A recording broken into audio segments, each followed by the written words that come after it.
નમસ્કાર મિત્રો, બાકી ડીએડીઆર જાહેર, જાણો પગાર અને પેન્શનમાં કેટલો થશે વધારો। તો મિત્રો, જે કોરોના સમયગાળા દરમિયાન જે 18 મહિનાનું ડીએડીઆર રોકવામાં આવ્યું હતું તે અંતે જાહેર કર્યું છે અને તે કેવી રીતે પગાર અને પેન્શન સાથે ચૂકવવામાં આવશે, તેથી પેન્શન અને પગારમાં કેટલો વધારો થશે તેની સંપૂર્ણ વાત આજે આપણે કરવાની છે। તો મિત્રો, સંપૂર્ણ વાત વિગતવાર જાણતા પહેલાં તમને એક નમ્ર વિનંતી છે કે તમે આપણી ચેનલમાં નવા હોય તો આપણી ચેનલને સબસ્ક્રાઈબ કરી લેજો, કેમ કે આવી કોઈ પણ નવી અપડેટ આવે તે નોટિફિકેશન સૌથી પહેલાં તમને મળી જાય। અને મિત્રો, વિડીયો ગમે તો લાઈક પણ કરી દેજો। તો મિત્રો, વિગતવાર વાત કરીએ તો ગવર્મેન્ટ એમ્પ્લોય ડીએડીઆર ન્યૂઝ, કોરોના મહામારી વખતના બાકી 3 હપ્તાના ડીએ અને ડીઆર એરિયસ ચૂકવવા બાબતે મોદી સરકારે 11 ઓગસ્ટ 2025ના રોજ લોકસભામાં પોતાનું વલણ સ્પષ્ટ કર્યું હતું। મિત્રો જાણો, કેન્દ્ર સરકારના કર્મચારીઓને બાકી ડીએડીઆર મળશે કે નહીં? તો ગવર્મેન્ટ એમ્પ્લોય ડીએડીઆર ન્યૂઝ, કેન્દ્ર સરકારે કોવિડ-19 મહામારીના સમયે મોંઘવારી ભથ્થા ડીએ અને મોંઘવારીના ડીઆરના 3 હપ્તા અટકાવી દીધા હતા। સરકારે ગંભીર આર્થિક કટોકટી અને જાહેર નાણાં પરના દબાણને ઘટાડવાની જરૂરિયાતોને ટાળ્યા હતા। સાંસદ આનંદ ભદૌરિયાએ કોવિડ કાળના દરમિયાન કેન્દ્ર સરકારના કર્મચારીઓના બાકી ડીએડીએસ આપવા વિશે સવાલો ઉઠાવ્યા હતા। મોદી સરકારે 11 ઓગસ્ટ 2025ના રોજ લોકસભામાં સત્તાવાર રીતે આ સવાલનો જવાબ આપ્યો હતો।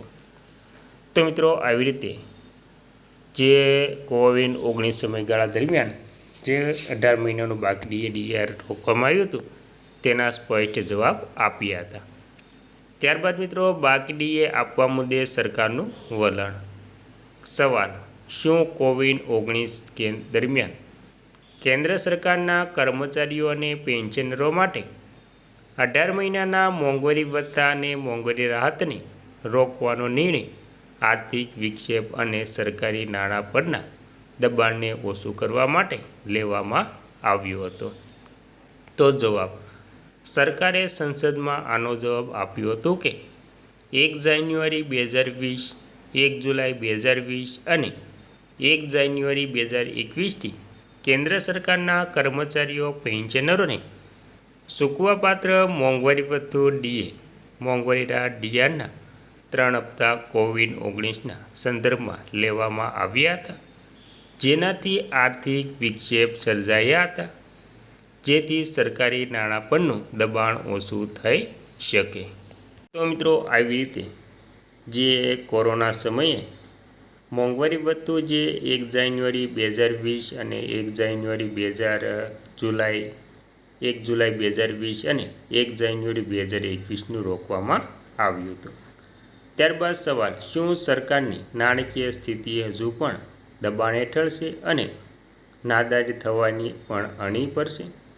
જો એમ હોય તો તેની વિગતો શું છે અને 2014માં વારસામાં મળેલા તે સ્તર સુધીની દેશની રાજકોષીય સ્થિતિ જાળવી રાખવામાં સરકારની નિષ્ફળતાના કારણો શું છે? તો તેનો જવાબ છે ભારત સરકારની રાજકોષીય ખાધ નાણાકીય વર્ષ 2020-21માં 9.2%થી ઘટાડીને નાણાકીય વર્ષ 2025-26 બજેટ અંદાજમાં કરવામાં આવી હતી। અને મિત્રો, ત્યારબાદ વાત કરીએ તો પ્રશ્ન: સરકાર 18 મહિનાના બાકી ડીએડીઆર એરિયસ ક્યારે આપશે? જવાબ: 2020માં। નાણાકીય અસર: મહામારીની વિપરીત નાણાકીય અસર અને સરકાર દ્વારા લેવામાં આવેલા કલ્યાણકારી પગલાંના ધિરાણને કારણે થઈ હતી, તેથી ડીએડીઆરની બાકી નીકળતી રકમને શક્ય ગણવામાં આવી ન હતી। તો મિત્રો, આવી રીતે જે 18 મહિનાનું બાકી ડીએડીઆર રોકવામાં આવ્યું હતું તે હવે ચૂકવવામાં નહીં આવે તેવું પણ કહેવામાં આવ્યું છે। અને મિત્રો, ત્યારબાદ શું છે તેનો જવાબ? મોંઘવારી ભથ્થું શું છે? તો મોંઘવારી ભથ્થું એ સરકાર દ્વારા તેને કર્મચારીઓ અને પેન્શનરો ફુગાવાની અસરને ઘટાડવામાં મદદ કરવા માટે ચૂકવવામાં આવતા જીવન નિર્વાહ ખર્ચનું સમયોજન છે. મોંઘવારી રાહત એ સરકારની પેન્શનરોને વધતા જતા ભાવોનો સામનો કરવામાં મદદ કરવા માટે આપવામાં આવતું ભથ્થું છે, જે કાર્યકારી કર્મચારીઓ માટે મોંઘવારી ભથ્થું ડીએ જેવું જ છે મિત્રો.